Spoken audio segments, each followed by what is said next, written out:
All right, folks, here this morning on YouTube, early morning. It is ready now for the next game slate of the Major League Baseball. And why I'm taking you here to the DFS Army is because I'm just taking you through a normal morning and what I do early to get ready. I just go to the MLB research station. And then I start going ahead and looking through the spreadsheet that they have set up.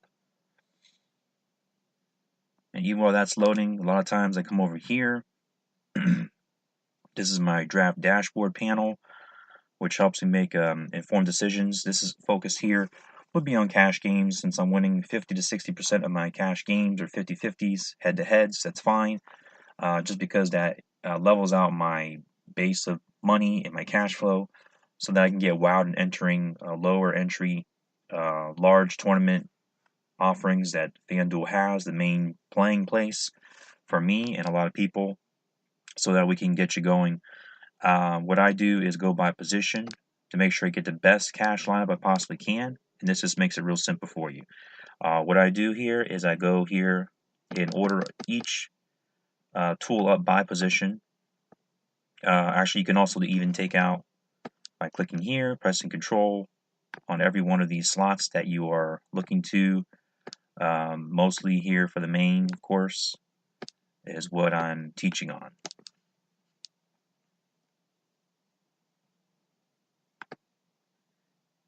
And then when that's finished, you of course go to the position you need. As soon as that's done, loading the right time slots.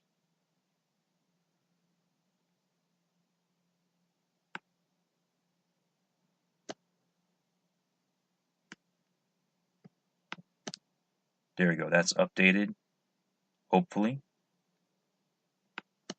One more. Okay. So then you go to, let's say, the first base position.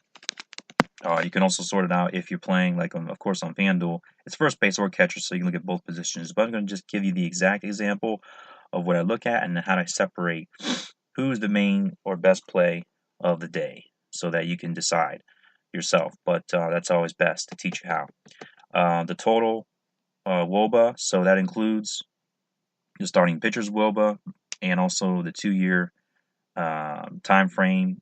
A bit of a smaller sample size compared to what I'll also show you, but large sample size are very good, as we'll look for guys that are doing well now as well as in a large sample size. So the top WOBAs for today are, as you see, like I'm looking here to where my pointer is for separation. In the 370s, the 360s is good.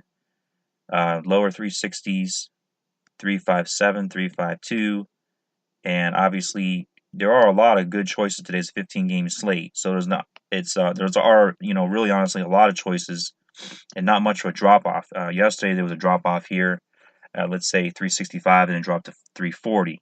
So I'd rather get that guy obviously up in the 360 range. So you can take the guys in this range. Let's offer ourselves up an abundant supply of players that we can mix, match, and choose. And this is a great slate to do that, to create multiple cash lineups, even with different, at least, first basemen.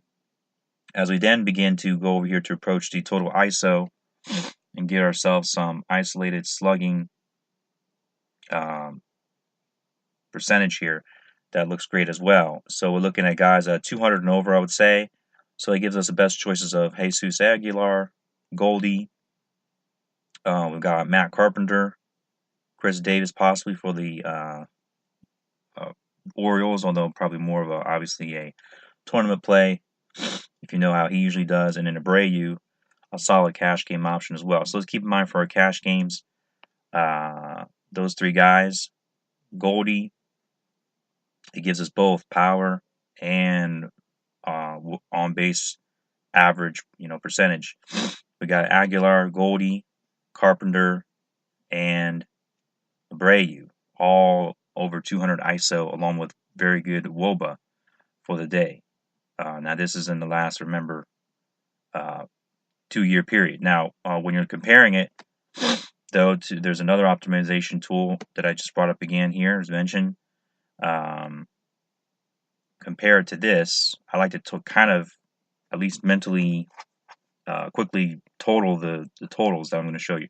The first base here, I've already watched Jesus Aguilar. The problem is he's a bit cold, so he's not the best option. Um, these are the draft ranks in order from 100 down to 0. So I have it set at 100 at the top. Bauer's another guy to watch. Contreras, possibly the catcher, if we verify with the other tool. This shows a lot of things here like BVP, batter versus pitcher, the over-under totals, how hot they actually are, the recent value, as well as game scoring, log, and a bit of stats here as well. So let's look on down the list and see who we can find who matches up that we just talked about, though. Here's Matt Carpenter. He is hot with a +2 fire sign. It means he has had good recent value in scoring logs. This right here kind of confirms that versus the splits, versus the righties, excuse me, that he's at 914 versus lefty. This pitcher that's terrible. Pablo Lopez and Matt Carpenter is great versus the righties. So already I can see this is our number one actual player at the position for tonight. Unless we really want to look at Abreu, who is comparatively versus CC Sabathia, also plus 21% weighted close to Carpenter's, also a hot player, high up in the batting order, even a higher over-under total for the game. But, so, I mean, at $700 less, it's quite a bargain, I'm sure. So we do have this great option here as Abreu for today. And just to make sure, if the other guy we mentioned shows up down here as a bit higher in these rankings, no.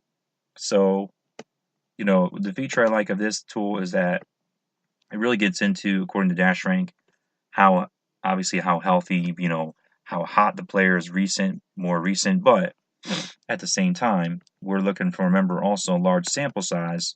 So here, for example, Contreras, a catcher, if you decide to verify to use him per the spreadsheet, that he, this is a last, let me make sure I'm using this correctly. Yeah, let's take it with the pitcher side to better understand that. Okay, because the other sheet remember, according to last 2-year average, hitter 2-year, pitcher 2-year, but this takes a different stat. While it's weighted on base percentage, which is this is as well here, WOBA average. This is as opposed to that, like for example, the top pitcher optimized, supposedly Carrasco, although he's a -6. This takes the last 3-year, is what this does here, the last 3 years, so it takes more of a large sample size that is actual long-term numbers versus lefty, for example, 786. And there are, there's 5 lefties in the Minnesota Twins in this lineup to confirm that's why he's at a -5. And as you look down the list, it just so happens that a lot of these top pitchers are in a negative. So to actually get to a positive weighted on base percentage, not WOBA, but on base percentage, allowing the pitcher does, which works the same with the batters if you compare it as well, that Sean Newcomb has a positive weighted on base percentage because has a weakness versus lefties and switch, but he only has to worry about a couple lefties and a couple switch, being even worse against, at least playing only 2 switch in the Nationals. So theoretically, yeah, that's a good matchup, but the Washington Nationals, no, they're not going to be easy. So you have to take that into consideration, of course, as well. And so there's going to be some interesting probably tournament and not really so solid option for cash games. So I showed yesterday how to do and get into some pitchers, some cash pitchers, and now I just showed you how to look at and research the best cash game option plays. If you want to kind of confirm as well, another thing, let's say we haven't decided between Carpenter and Abreu, just look at the DFSA grade overall for these numbers. Carpenter's at 82.6, Abreu's at 74.4. Carpenter's better play, but maybe Abreu is still better value. The DFSA value is 179. It's 191. So not much difference even in the value according to the DFS Army. The only other thing you might want to look at also, batter's eye diamond rating or plate discipline, the statistic that measures this measurable data according to measurable data as far as their performance, instead of just taking things, for example, like the ERA of the pitcher. They take Sierra and have all this info as just run across here. Even StatCast, if you're interested in looking at that, how much power they hit for, opponent versus hand, and things like that, also to confirm the last 2 years for the WOBA and things like that. So you can compare and look at all these stats, but most importantly, you need to focus on WOBA, ISO, and I would take into consideration sort of the tiebreaker scenario that we had, the DFSA showing that Carpenter is a better play, although Abreu, for that price, you still may want to consider. And there's also the safety rating and upside here. That site has safety of 88% for Abreu and 92% for Carpenter. Carpenter's a bit safer, of course, with the upside even a little bit better, 91 versus 88%. So there you go. That's what you run down with every position to get yourself locked up and locked in for about 50 to 60% cash gain total, so that you can get wild and take, for example, last night nobody was taking, should have thought of this, the Indians last night at home, and so that's how I lost out in tournament, but that's okay. I won my over 60% last night in the cash games, and how you can do that so yourself as well. So that's what's working, and look into getting these just by clicking on the links, 2 of them, these tools in the description, or just get one of them, whatever you can do as far as that goes. As you may know how it goes, but you want to get the right tools to get you evaluated for the day for the slates for MLB. And of course, you can look over here if you want to just get a free advice and lineup for the day. You can just come over and go to not the most recent. We're doing fantasy football, of course, but you go to the article prior before that if you want to check on the best lineup for today. I'll just give you an example of a tournament lineup, only one. The problem with that is that you need about at least, I would say, 12 tournament lineups to get in profitability matched up with your cash for your bankroll, and look at that. All right, so look at this site as well, and we will talk to you all maybe tomorrow.